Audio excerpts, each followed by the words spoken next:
Good morning, everybody. Rich here from my part of Chevys. I'm in lovely Oklahoma, Tulsa.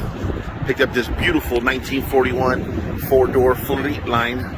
It is an older restored car. She runs and drives, 216 motor, 3-speed on the tree.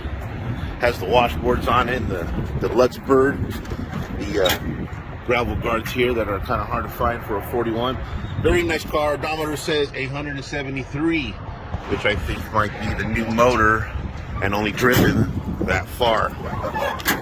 For sale, guys. Runs and drives. 16,000. Wherever you can find one that runs and drives. This is actually the first year of the Fleetline. Yes, I know it is not a narrow sedan. So to share a little information with you, in 41, Chevy came out with the Fleetline badge, which means it's the creme de la creme of the models of that year for 41, top of the line. You notice they call it a German helmet to represent the helmets of war that were used in World War I and World War II. I kind of don't see it, but that's what they call it, so that's what we're going to go with. Normally, you would see a window back here on traditional, cheaper models. This one has a wing window. It's on the door.